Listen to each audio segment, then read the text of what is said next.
Hi, hello. Hi again. Today's gonna be a little bit of a different video. Today we're gonna talk about the OP-1 and whether you should buy it. When I was making my decision to get it, I probably watched every single video on YouTube about people telling me whether you should buy it or not. And I've definitely spent more time wanting it than actually having it. So the reason why you will find this video a little bit different than the other videos out there about OP-1, I've been there. I've been on your side searching and deciding whether you should buy it. Now, before we go any further, this is not an endorsement. They're not paying me. They didn't send me this for free. I bought this with my own money. So if I really didn't like this thing, I could easily talk bad about it. I've came to the conclusion of getting it, and I'm gonna take you through that thought process that I've had. I'm gonna talk about why I keep on coming back to it. And for the last part of this video, we're gonna do a little bit of a conclusion, and I'm gonna just tell you my experience and why I'm gonna keep this thing. First part, let's talk about how I came to decide to buy the OP-1. What was my decision making?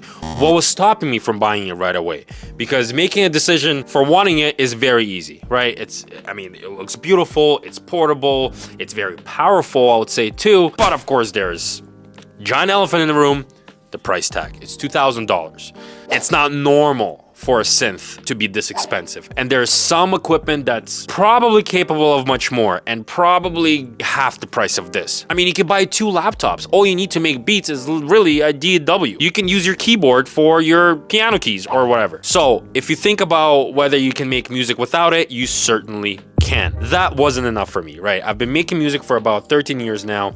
I've gone through a lot of equipment. I've gone through a lot of VSTs. I've gone through a lot of sound making things. But I wanted something, first of all, that's portable, looks beautiful, and I haven't seen anything like an OP-1 to be honest, and something that screams music. When I take a laptop with me, I don't look at the laptop and right away I want to make music, right? It's not inviting in that way to me. Plus, if I do get away somewhere from my studio, I'm probably not gonna do music because I spend a lot of time in the studio. So every time I go out of here, it's doing something else. So I wanted something that will encourage me to make music and not just a tool to make music, if you know what I mean. If you look at this thing, it's very hard to do anything else on it except make music. I mean, this is what it is for. Yes, it's expensive. Yes, it has its limitations, but I'm a very creative person, and for me to get my creativity going, I need something, an idea, or a way to drop down some notes and music very quickly. And opening up the laptop, etc., opening up the DAW and everything just doesn't work for me that way. So if it works for you,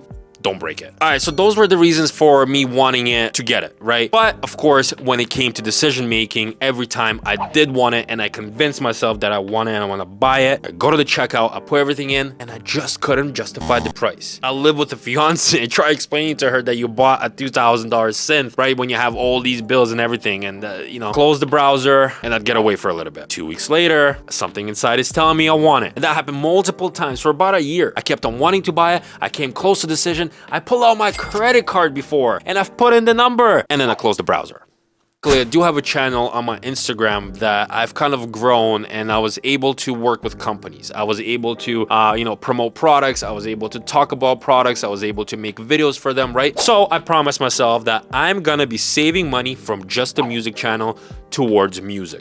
I also promised myself that I'm gonna keep this thing for a year. Why a year? Because you can fall into the equipment, right? You can fall out. You might find something else. You might not come back to that equipment for a couple of months, but if you could come back again and again, within that year, more likely that equipment is for you. Now, if you don't, and that thing is just collecting dust, good time to give it away, change it for something else, and not just keep it around. If this sticks to my workflow, I will keep it. If I don't like it within that year mark, right, I can sell it. There's no competitors to OP-1 as far as I know. So this thing holds value pretty well. And if in a year, it's probably not gonna cost much less. It's gonna be same $2,000, maybe a little bit less, but if I do decide to sell it, I'm not gonna lose much money on it. So of course, the moment I had enough money, I went ahead and I bought it. That was probably the scariest and happiest day at the same time. Now let's talk about why I keep on coming back to OP-1 Field. Why this has been such a change in my music career and my creativity. And I honestly don't regret buying it. At least not yet. It's been 4 months and I think I've used OP-1 Field more than anything else in my studio. I thought it was gonna be for traveling mostly, but I use it all the time because OP-1 is not just a synthesizer on its own. Like, yes, of course you can record inside of OP-1, but that's not all that you can do. You can record audio, right, into your DAW and continue working from there. I would record a little piece of whatever sequence that I make here, and then I would put it into DAW, grab my guitar, add something else. You know, it just helped me with the workflow and creativity so much more. It's literally my time to chill out, dive in, to get lost, to get a little bit spacey, make beautiful music, record something inside of its microphone, right, sample that, make it something interesting that nobody has heard before. I think my music has never sounded better to me before I got this OP1. Now, there are limitations. It's a tape-based recording, right? So if you record something over it and you mess up, you have to redo it again. I wanted to throw this thing out the window, but once you take a breath and you redo it, usually what you made is gonna turn out better. It's a very good instrument that translates your creativity into music. Now that I covered my thinking towards getting it, my decision for getting it, me having it for about 4 months, let's talk about whether it's right for you. Because I'm sure maybe some of you don't have an extra income, right? Some of you just don't have the money to spend on it. Some of you just can't justify it. And that's very fair. That's totally okay. First of all, this thing is not going away. Once you get the money, and once you justify that price, go ahead and grab it. If you don't want it, that's fine. It will only spark the creativity if you're looking for more creative ways to make music. And that's what I was looking for in the moment,